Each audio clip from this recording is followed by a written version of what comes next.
Mr. Chairman, I'd like to take this opportunity to acknowledge and applaud the actions of officers from the Franconia District Police Station, whose professionalism and quick thinking directly resulted in the life-saving actions when responding to a call on January 28th in the Lee District.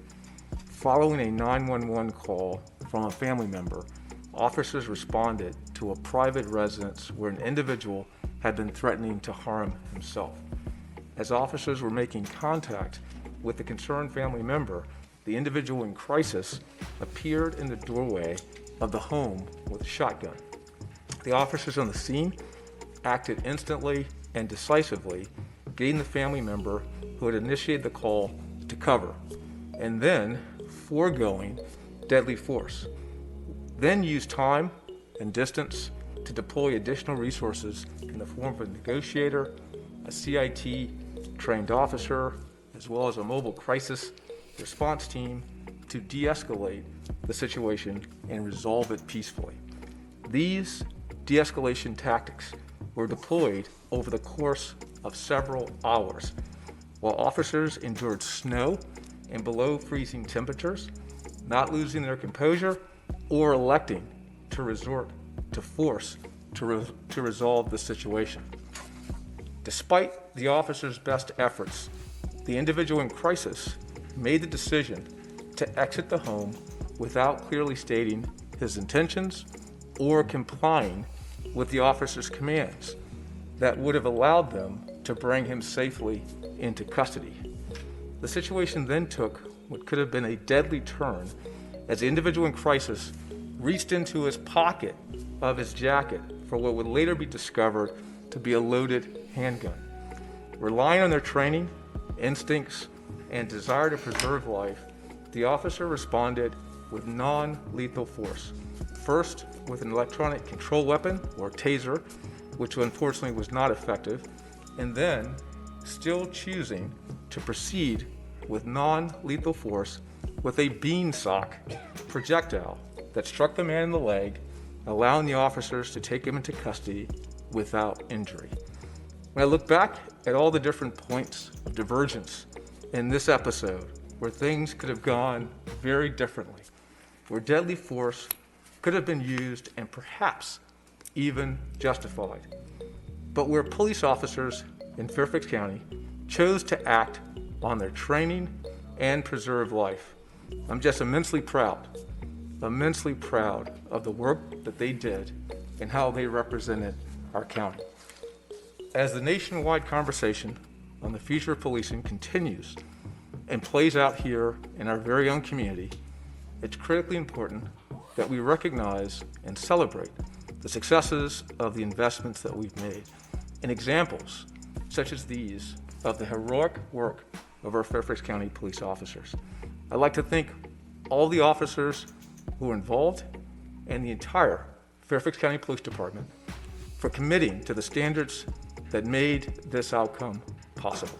As I attended the roll call with the officers yesterday in two different roll calls, and they talked about the debrief for this particular case.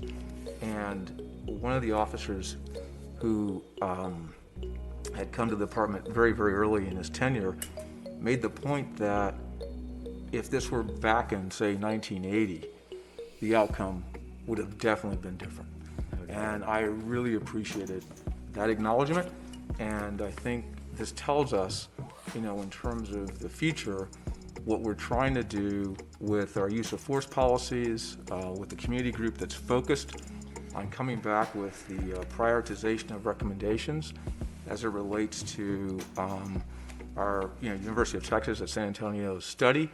I'm really looking forward to continuing to look at ways to address this issue. But this is a perfect case, just a perfect case of how we can do things right and preserve life on both sides of this equation. We did not have an officer lose his life, and we did not have a resident here in Fairfax County lose their life. And that's why I felt compelled to bring this forward.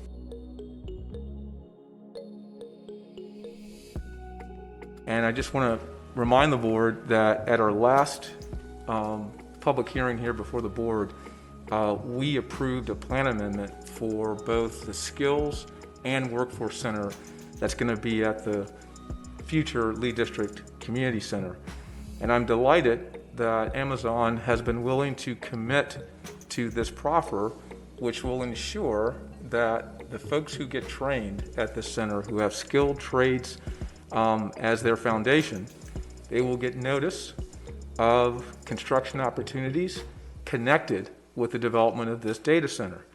It does not guarantee, and I've even expressed this to the folks at Amazon, does not guarantee them a job, but gives them the chance to compete for it, increasing the likelihood that those who live in our community will have an opportunity to benefit from development in our community. And that's all we're asking for, is an opportunity. What we want to give for the residents is an opportunity for them to be considered for employment with Amazon in roles that will be connected to this future data center. And again, this proffer will help with the coordination and will help increase our residents' access to these employment opportunities. And then I'll say to Amazon, I'm really looking forward to working with them as we move through the development and then the opening of this data center. And I'll say, I do acknowledge the importance of the capital investment and the jobs that will be created here in our community. So I just want them to be aware of that. So thank you very much.